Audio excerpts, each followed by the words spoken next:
This week, a young man struggles to decipher the meaning behind the hints, so he doesn't know when to make the first move. Should that always be on him? And later, a listener gets nervous as the talking phase of a long distance situation nears its end. Welcome to the talking phase. Hello and welcome to the Talking Phase podcast. My name is Tom. I am so excited for today's show. We have an incredibly fun conversation planned based on an argument Pam and I had over the weekend. And I just love it when crap comes up in real life and bleeds over into the podcast. One other thing, we are recording a little bit early because this episode is going to drop while Pam is having first world problems in France, enjoying her time in France. And so, Pam, tell us, how are things going as you prepare for the trip of a lifetime for most of us? Is it the trip of a lifetime? I've talked a lot about on this podcast that Nikki and I, that's my daughter, have a travel page on Instagram. It's Mother and Daughter Abroad on Instagram. If you're not already following us, you should be, because we post a ton of bloopers while we're traveling abroad. So I think this is our 5th trip abroad since we started the Instagram page. We do a lot of domestic travel and post that on the same page. But I think we're getting better at it. We started using tours and now I say we are doing it on our own, but there's really no we in this team. Nikki does all the planning. If I'm 100% honest, I generally don't even know what we're doing in these places until I get there. So it's kind of like a surprise. And all she really does is give me very firm instructions that I must look cute. So she'll say, listen, I need you to have like 4 or 5 really cute outfits. And we're doing a photo shoot by the Eiffel Tower as part of a partnership with a photographer that lives in Paris. So you need a special outfit for this. And so last night we had like an hour to kill in between the finale of Love is Blind and The Bachelorette. Oh, yeah, it was reality. The struggle is real. And I said, listen, if you want me to quote unquote look cute, you need to get up right now. Let's go into the closet and let's decipher Nikki's version of cute. And so that's what we did. We spent about 45 minutes to an hour mapping out 12 to 15 day outfits and 12 to 15 night outfits. So now the real goal is to get them under 50 pounds for the suitcase. So 24 to 30 outfits? Well, don't say it like that. Yeah, I mean, and that includes we're going. The first 3 days is in Paris, and the week after that is in Nice.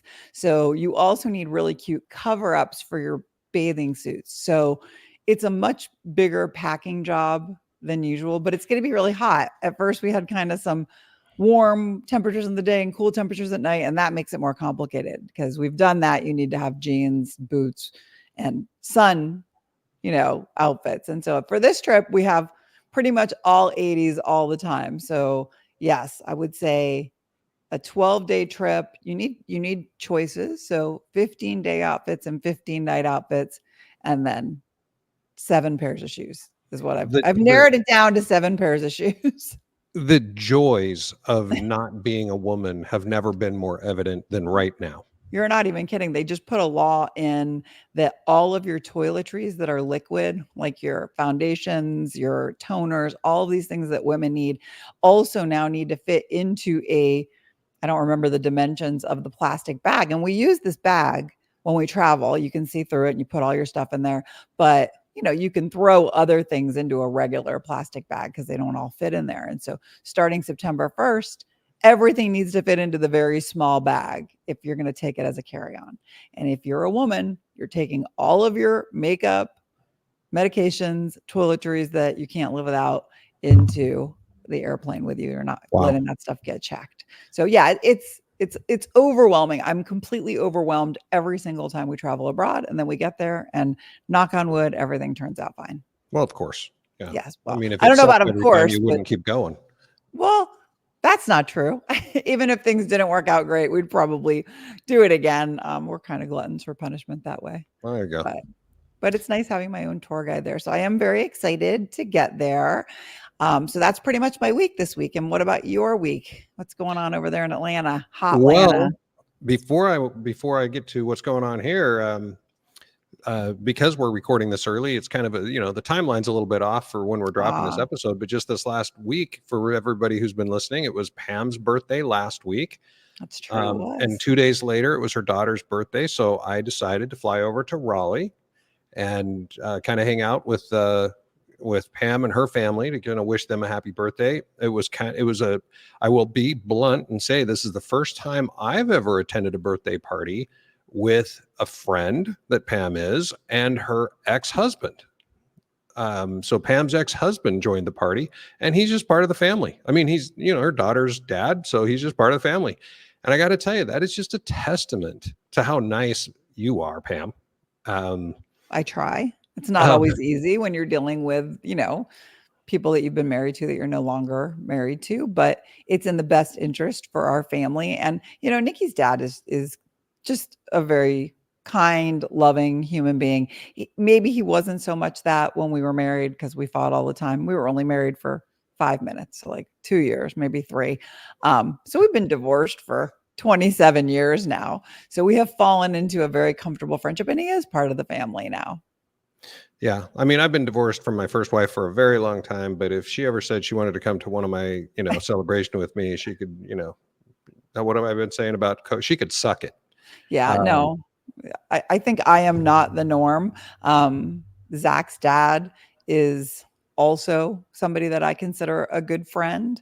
I can't imagine a world where Nikki's dad, Zach's dad, and you are all at those dinners or anywhere, but I can't honestly say that realistically would never happen because that's always been my goal is to not have the kids have to choose between yeah, one parent or another. I'm sure Zach's dad's a nice guy. I mean, again, They're both good guys. yeah, yeah. And I Nikki's was dad glad seems to like a have great guy. you.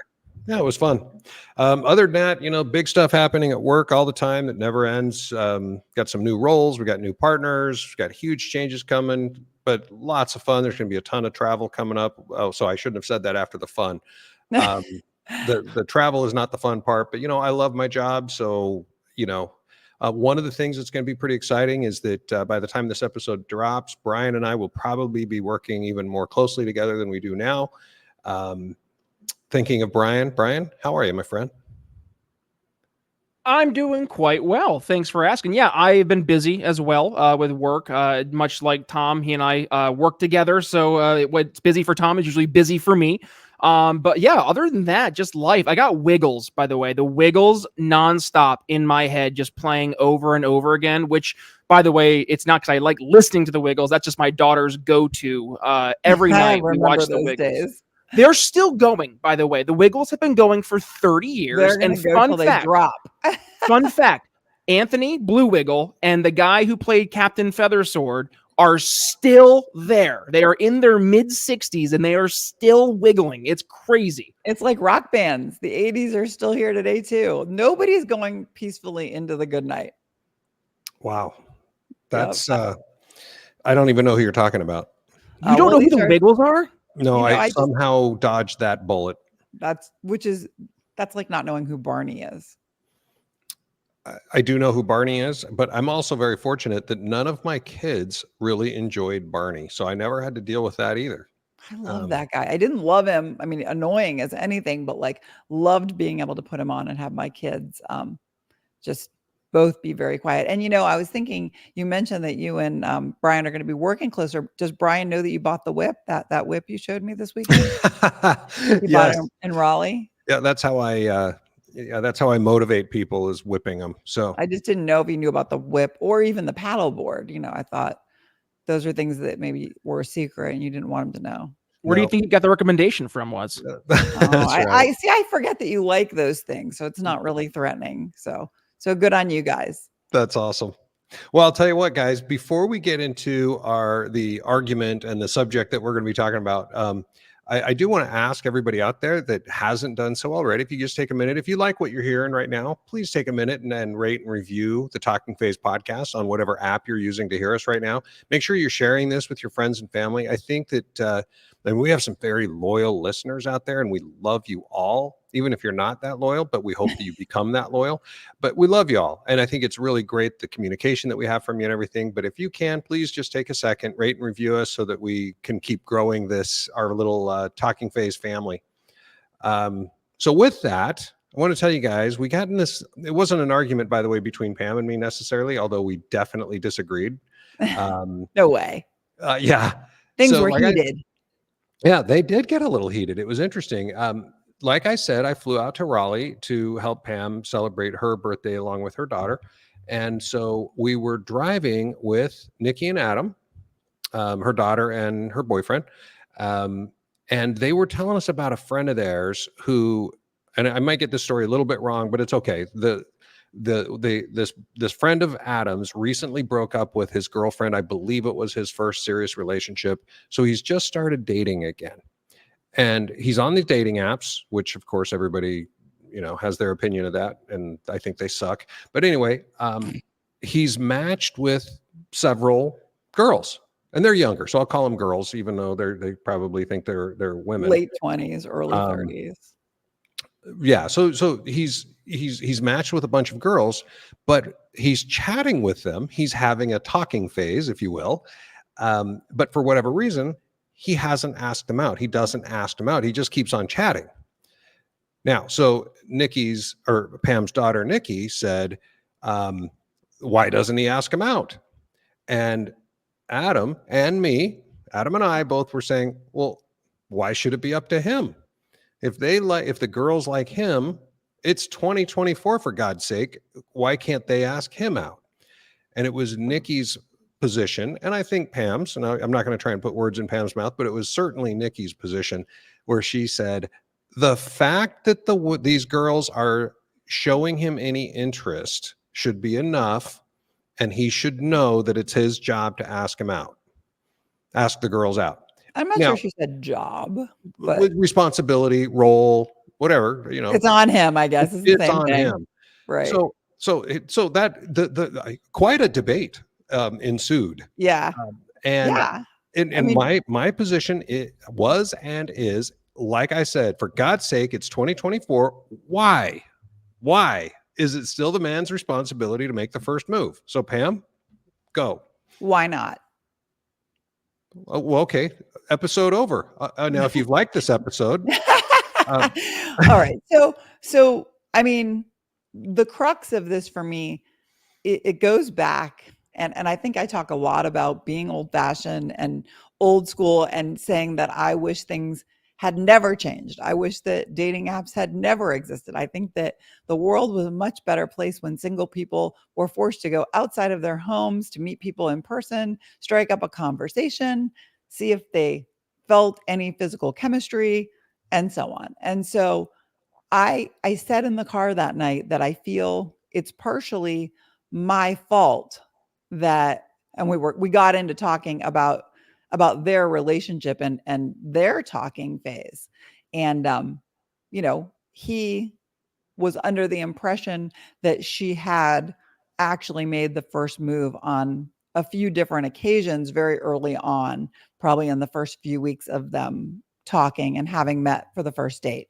And I said that she would drop hints like, oh, so how does your week look? Or what are you doing this week? What do you have going on? And that was just her way of trying to motivate him to ask her out on another date. She not seemingly, she was always waiting for him to ask her out on another date.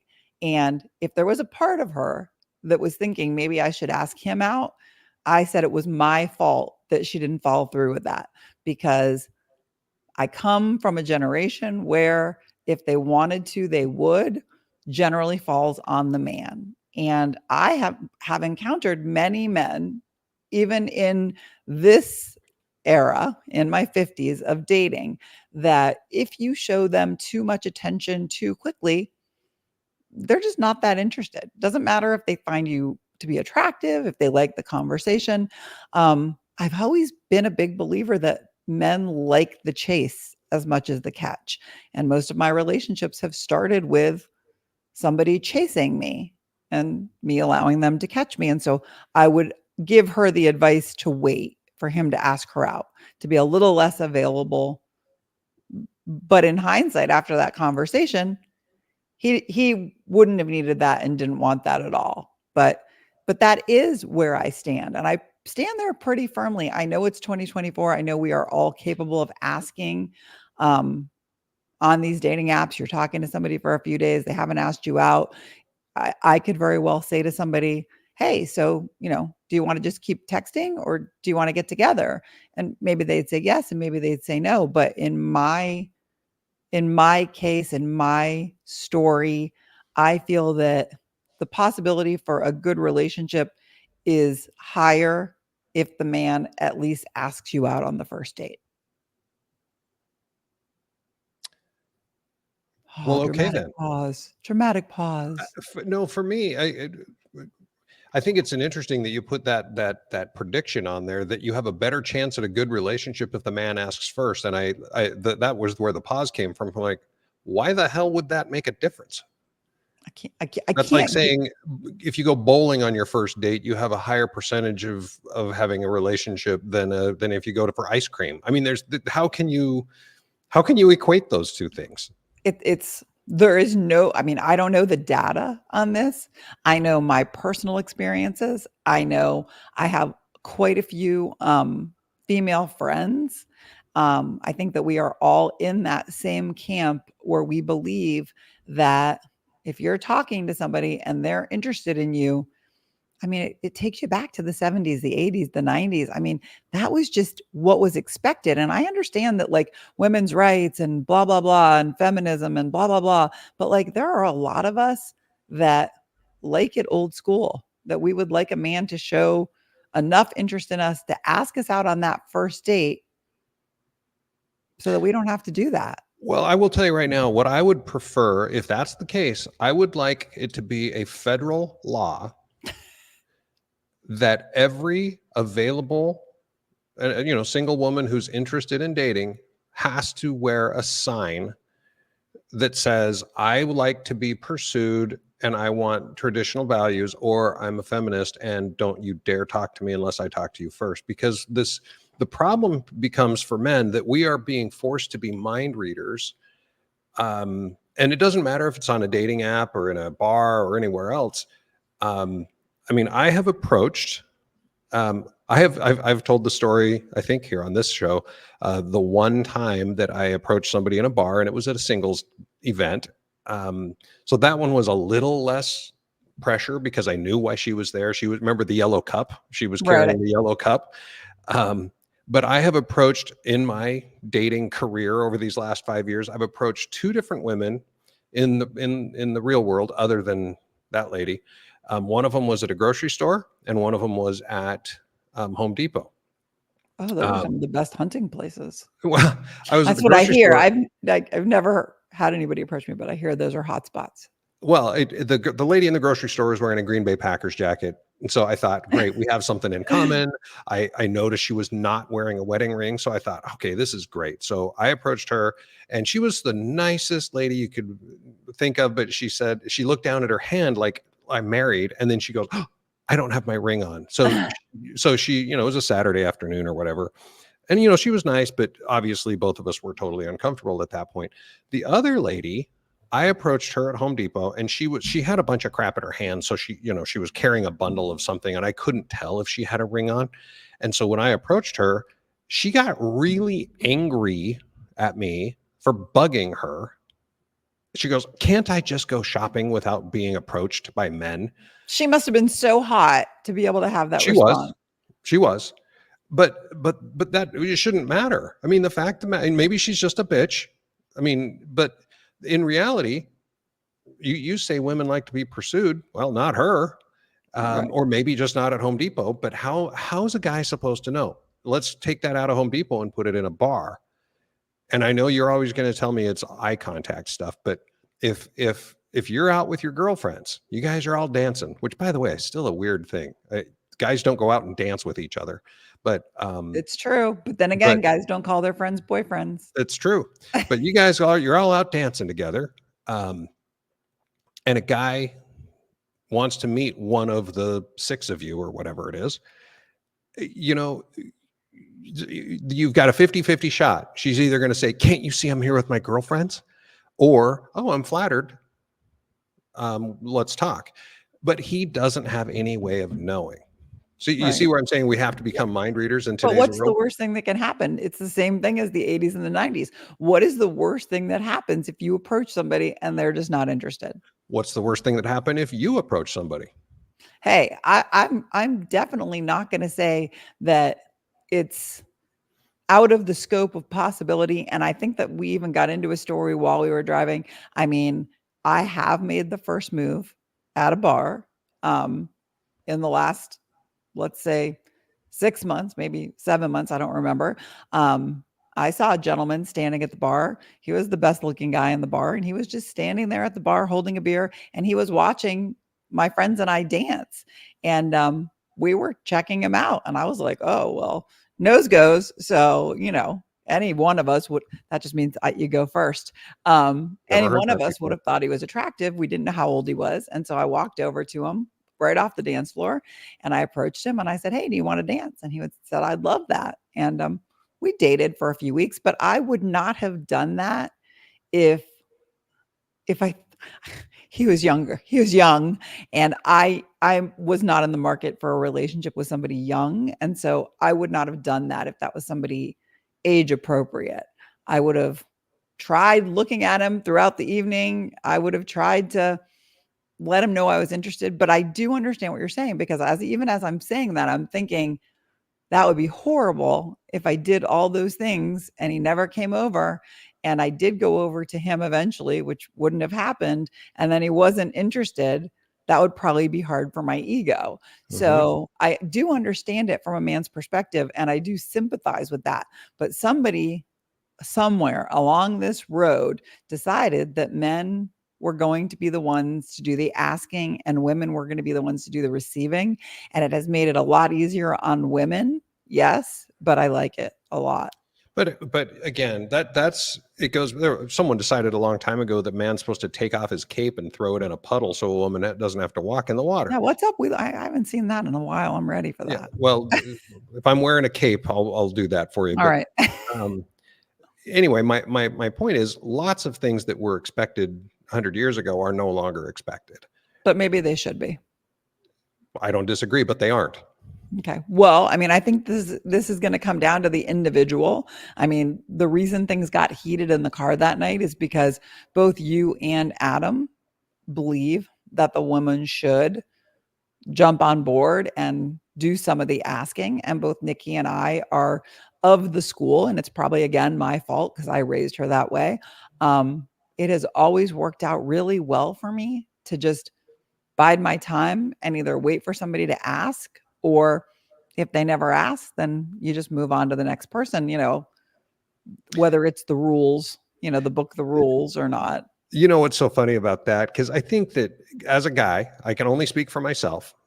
So I'm not going to say that all guys feel this way. I'm just saying, for me, if I decide to take the risk, and whether that risk is walking across the bar and meeting someone or swiping on a dating app and actually chatting with someone, I mean, the bottom line is if once you have a conversation started, right,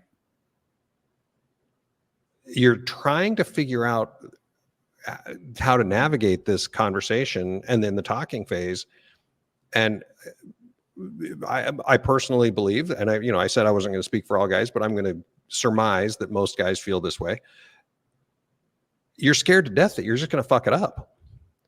And so you're sitting there going, well, what's the worst that could happen? They say no. Well, but it's taken a lot of effort and emotion and brass balls to get to the point where you're having this talking phase. So yeah, what's the worst that can happen? Well, you've wasted hours, you've wasted days, you've wasted emotion, you've wasted, whatever. And so, yeah, it just sucks, especially if I say, hey, this looks like somebody who would appreciate me pursuing her or whatever you said earlier. Right. Well, I mean, and I know it's not that clear on your end because probably there are a lot of women like me that are just having the conversation and asking the questions and answering the questions and just waiting for somebody to ask us out. But I would like to believe that if I'm having a conversation with somebody or if somebody else is, and they're just not feeling it with that person, that they're going to stop replying. I mean, that's kind of the history of dating apps, which is where we are today. In 2024, most people are meeting on dating apps more than organically. And so, Nikki and Adam did happen to meet on a dating app, and they matched, they chatted, he asked her out. They went on a short first date. She came home right away and said, I really like this guy. I hope he asks me out again. They chatted for a little while longer. He asked her out on a second date. I think that date was like 3 or 4 hours long. They went to a bunch of different bars, had a great time. I'm positive that the night ended in a kiss. And, things just evolved naturally between them. And I kind of feel like that's the way things are meant to be. And yes, that might make me archaic, but I just like it. I just like the way things were. And so I've stayed there, and it's working out it has always worked out really well for me. Not making the first move. Well, let's just close this out this way then, because we're never going to agree on it, because it's not that I think that men shouldn't ask women out. I just think that women should feel free to ask men out as well. That's all. I agree with you that like that night in the bar, for whatever reason, I did go up and I did talk to him. I am not telling you that I have never been the one to say, do you want to get together? Because I was tired of the talking phase and they hadn't asked yet. And yes, I have met a number of those people, but I have not ended up in a relationship with any of them. Right. Well, because you like you said before, the chances are much lower if the man doesn't ask for some crazy reason. I don't know why that is either. Yeah. But it is what it is in my book. But for those of you guys that are listening out there, I would not tell you to not ask. I'm just telling you that sometimes I find that men still like the chase in 2024. Well, and again, I'm glad you said that, because that's how I was going to close this out. Some men hate the chase. I just want to be with someone who wants to be with me and is willing to say it just as much as I'm supposed to be saying it. I mean, to me, this is all about game playing. This sounds like we're playing games. But are you talking about dating now or relationships? Either way. Because I don't disagree with you. Because as far as I'm concerned, if the game of, he needs to ask me, not me, not the other way around, well, that's a game at this point. Right. No, it is a game. 100%. I think it's always been considered a game. But I do. And if we're going to play games like that before the relationship, they're probably going to continue during the relationship. I don't know. I have outgrown the need to play those games. Do I play a little hard to get? Yes. But in a relationship, maybe it's a game, or maybe it's just what I know and what I'm comfortable with. And it never feels like a game. It just feels like if they wanted to, they would. And I've really fallen into that statement. It applies to my relationships today. Once you're in a relationship, though, I highly recommend that there are no rules and that there are no games, and say what you want or you're not going to get it. Period. Yeah, and I just don't think that that's possible to turn that on and off like that. Well, sometimes there's living proof that you're wrong, but we'll I don't know. Okay. Well, with that, I mean, I think we're going to agree to disagree a little bit on that. But at the same time, guys, those of you out there, I would be very interested when you write your cool reviews and your comments. What do you guys think? Should women ask men out? I'd be very interested in, are you on Team Pam or Team Tom on this one? And send us an email. Listen, if you've had a situation like this, send us your emails, because, I like follow-up emails on stories. Tell me that you made the first move if you're a woman and that you are happily ever after with the man that you chased, or tell me that you don't do that and it's working out just fine for you. Excellent. Okay. With that, I think we're going to get to a totally cool email that you are ready with. You've got mail. I still really love that. All right. So here we go. Dear Pam and Tom, I met a great guy on a dating app, but he lives in another state. My first inclination was to not get involved, but after weeks of talking, I really, really like him. I've heard Pam on TikTok talk about the fact that she is in a long distance relationship and really happy. So I thought I'd get some advice from you both. I've been talking to him for about a month now, and he's not super motivated to travel so that we can meet in person. He implied that when he visits, he plans to stay at my house. We've got our first meeting planned for next month, finally, and I'm really nervous, which I can totally understand. Wow. Does staying at my house mean that he expects me to sleep with him? Yes. Maybe. It's hard to know what chemistry will be like based on phone calls. Any advice you can give me to help me decide if I should move forward or break it off is much appreciated. Thanks in advance. Nervous AF. Nervous AF. Well, I've talked to Tom multiple times about the fact that before I met somebody long distance, I was very nervous. And so I certainly can relate to this email and to her having nerves and being nervous about what the expectations are if they have not discussed what the expectations are, which it sounds like they have not. Well, here, I got a couple of questions that obviously you can't answer, but for nervous AF, these are questions for you. Why, if you were so worried about long distance, did your profile allow him to show up on your profile? Or when he swiped on you, why did you swipe back? I mean, if you're not comfortable, don't swipe back. That to me is such a simple concept. Now, and that is a simple concept. So I know that there are multiple dating apps. Facebook dating is one of them, where no matter what you put the limitation on as far as how far the distance can be, when I was on Facebook dating, I got more likes from men out of state than I ever did in Wait, state. Facebook has a dating app? Oh, yeah. Facebook has a dating app, yes. What? It's Yep. not available everywhere, but And they it's do. terrible. I think it is scraping the bottom of the barrel. I don't think I've met one person on Facebook dating, but I I know have. people who have. Yes, I know people who have. So maybe it's just bad for me. But with that said, I think that, the fact that on Facebook dating, you can like somebody and it doesn't have to be like a swipe right situation. You can just send a like.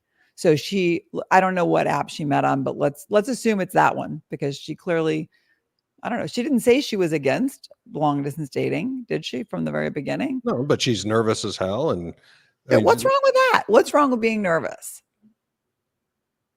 she said, my first inclination was to not get involved. Right. God, she's speaking my language. I can totally understand that. I mean, I don't think that anybody's life goal is to end up in a relationship with somebody that lives in another state. But sometimes you meet somebody and it just clicks and you decide that you're not going to let their location stop you from getting to know them. But it doesn't take away the nerves of getting Yeah, to but know them. my question is, why did you match with him in the first place, nervous AF? I mean, Well, yes, he I'll can have click on you, but you don't have to swipe back or like back. Right. So I'm just going to play her part because clearly I have been in this situation and possibly am currently in a situation that stemmed from a situation like this, where sometimes you just are in the mood to have a conversation. You're playing the field. For whatever reason, something about this person really appeals to her. And so she decided to look past the distance and get to know him, even though it was probably on her red flag list. She looked past distance, got to know him. And so let's give her a little bit of a break here. She opened the door, he walked through it, and now they have moved on to the first meeting and she's nervous. Well, but then she said that he's not motivated to travel, which, by the way, what the hell? As far as I'm concerned, both Yeah, parties need to be willing to travel, yeah, because otherwise they're just not into you. that's a problem. I mean, although I think that he was probably biding his time. 4 weeks is not that long. So, maybe he wanted to make sure that he really felt something with her before he invested in a long distance relationship. Some people do that just for fun. I have friends that are dating people that live in other states or other cities or a couple hours away.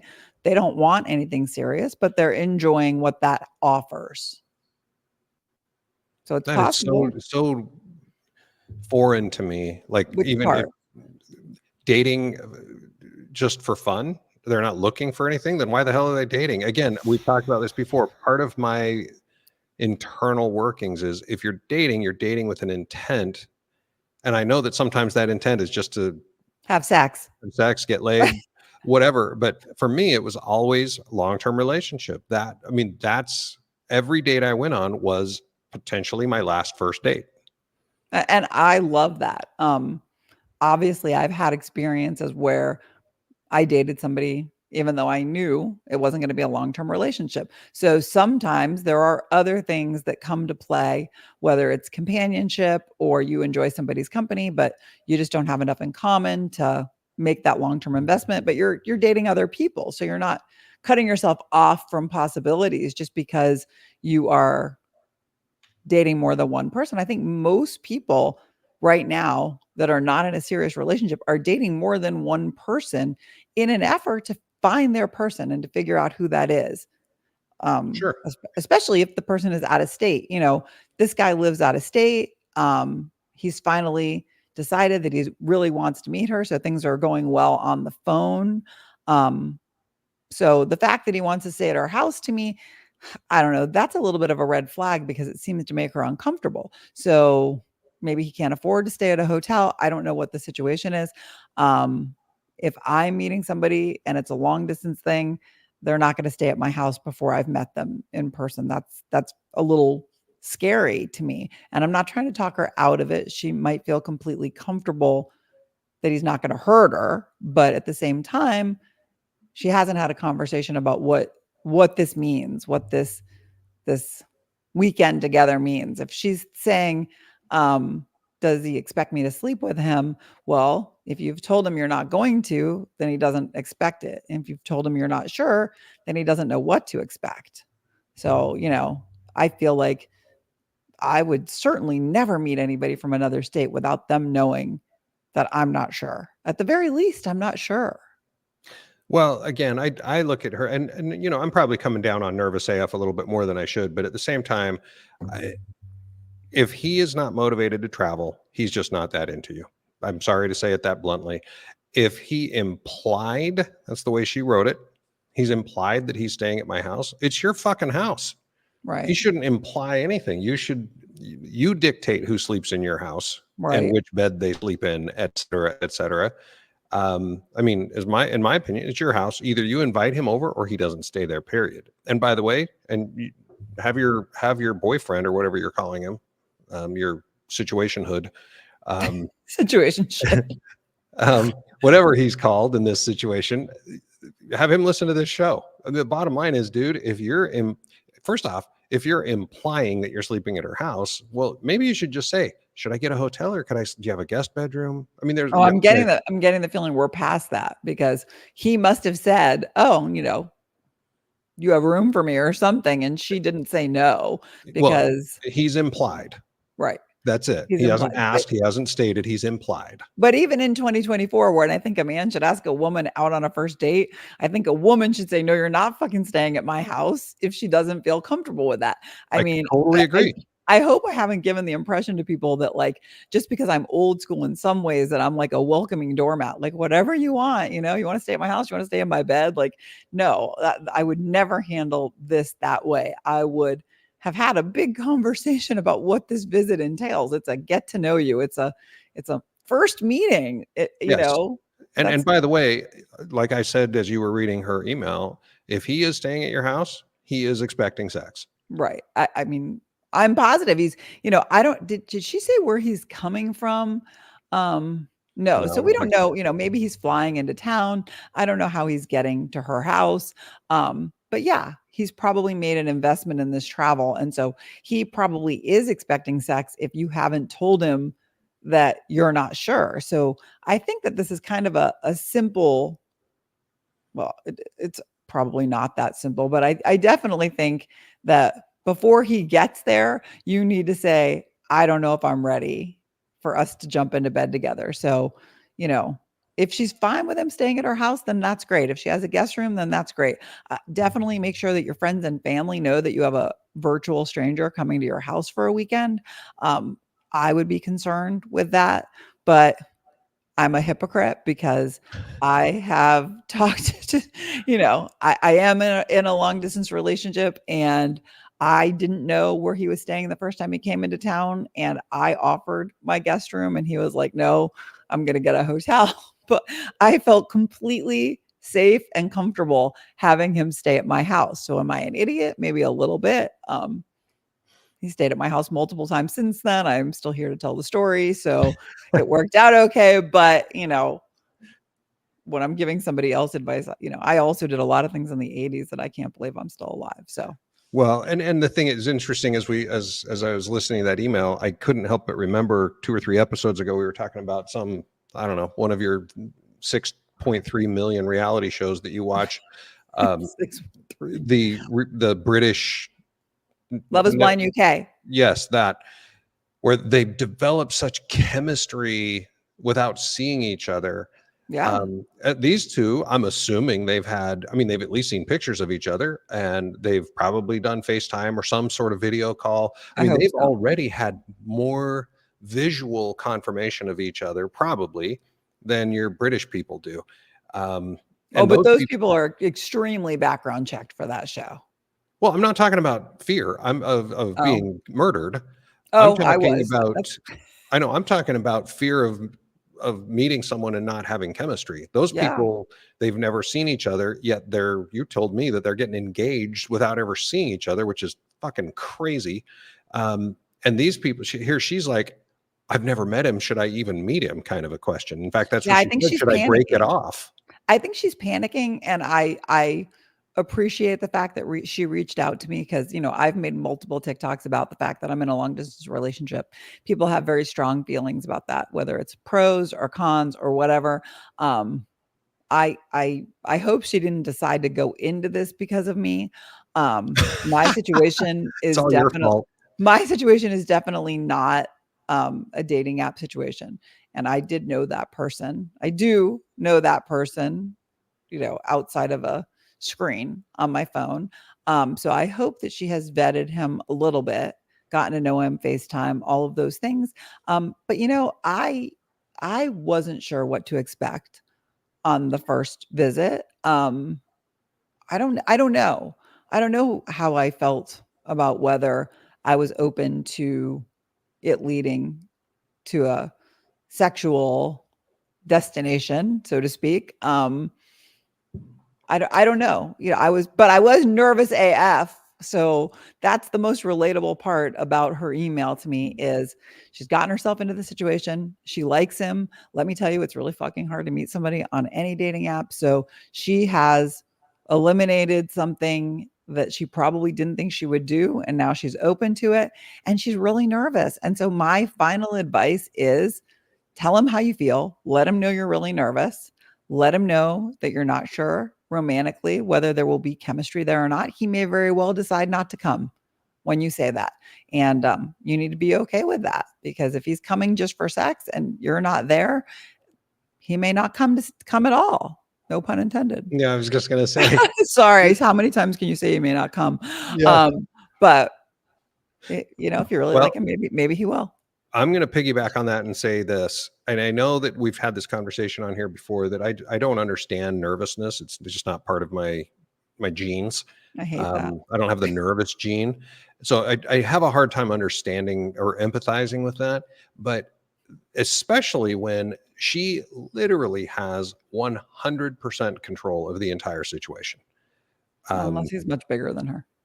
Well, it doesn't even matter. How does he even know her address? If she's given him her address, sure, her city, but I know you live in Raleigh, but if you hadn't actually given me your address to come over and visit you, whatever that was a few months ago, the first time we met in person, I would have never known where you live. Never. Right. But I'm positive she gave him her address. It's already. Why? It just sounds to me like it's already been planned. But I don't think he's going to show up if she changes her mind just because he has her address. See, and I disagree. Well, and by the way, shame on you, nervous AF, if you've already given him your address and you're fucking this nervous. The bottom line is, she has control of it. She can control if he knows where she lives. She can control if he stays in her house. She can control if they have sex. She is in 100% control of this entire situation. There's literally no excuse for her to be nervous, in my opinion. Okay, well, I'm going to go on record strongly disagreeing. I think that we get nervous. It doesn't mean that we are. I think nerves and excitement are all one big ball. I think that like nervous AF is how I felt, but it was all rolled up into being very excited and very hopeful that there would be chemistry. And also the fact that you can talk to somebody on your phone, you can do FaceTimes, you can really think that you're attracted to that person, and you're still talking to a two-dimensional person. Until you are standing in front of that person, I don't think you are guaranteed that you or the other person is going to know for sure whether it's a match or not. It's Well, really that not much really different. fucks up with your British baking show or whatever it is. Well, that's an experiment that often goes sideways. But yes, I mean, but you're right. They haven't seen each other, but they signed on for that. How many people do you know So that are is going to? she. So is Right, Nervous AF. but she has seen him. I don't know very many people who would sign on for Love is Blind. I'm not going to put Well, like, you know, yeah, I think you're giving her a lot more credit based on what little information we have. I'm giving her credit because I'm internalizing what she's feeling and I'm comparing it to my situation and my relationship and how I felt. And it's very relatable to me to be very nervous, but still want something. Yeah. Oh, again, it's like the reason that I think you're giving her a little bit more credit than you should is because her email gave specific reasons that she's nervous. And Yes. those are the reasons that she has complete control of every one of those things that are making her nervous. I Okay. understand her excitement. That's different. Fine, Okay. be Well, excited all you want, but if you're nervous, it's because you don't control the situation, even though you have complete control of the situation. and I don't know if we've helped her or not, but hopefully anybody listening to this podcast that is dabbling in long distance relationships, I'm here to tell you that they are not a bad thing. And it's okay to be nervous about them. And it's also okay to be open to those. Yeah, but just control it. Yeah, for sure. I mean, and you made a good point. Don't give out your address unless you're positive you want that person to come to town. And tell them where they're going to sleep, whether it's in your guest room or at a hotel. These aren't things that you should be worried about after you've made plans. Or set up a fucking tent in your backyard or something. Whatever. Yes, do have a conversation. Yes. And with that said, thank you guys so much for sending in your emails. Hopefully hopefully Tom's not too rough on you. I know that I kill them with kindness is kind of my MO, unless I just can't do that. But this was kind of an easy email for me because she was asking for my opinion and I am in the situation. So hopefully we have helped. And hopefully we've helped somebody else out there too. Please keep sending us your emails. The address is talkingphase@gmail.com. We love hearing from you. As you know, I read every single one of these emails, probably how I wound up picking this one. And then I send the winners over to Tom, and then I usually let him make the final selection, but we love them. So please keep sending them and we will keep reading them. Absolutely. And with that, thank you everybody for listening. I know I've already said it once during the show, but I'm going to ask again. Please it takes 5 seconds. Give us a quick 5-star rating. Write a couple of words in the review section. Tell us if you think that I'm being too harsh on Nervous AF, or if you think that men should be given a break and that women should it's the woman's turn to ask us out. Okay. And then share this podcast with your friends and family. We do this every single Friday morning about 8:00. Again, unless I screw things up, which I have done a couple of times recently. But they do show up eventually. They do show up. So, better late than never. Be sure to follow us, not just here on whatever platform you're using right now, but we also are very active on TikTok under Talking Phase Podcast. We also have a great Facebook page and an Instagram page that Pam manages. I think that's it. So No, you forgot YouTube. And I feel like they might be watching this on YouTube. So yes, YouTube is another place. You can watch us when we put our fists up and we beat each other. Virtually. Right. Exactly. You can watch that on YouTube. I love the comments we get over on the YouTube page. Absolutely. So until next Friday, this is Pam and Tom. We're signing off. Have a great day, week, month, trip to Europe.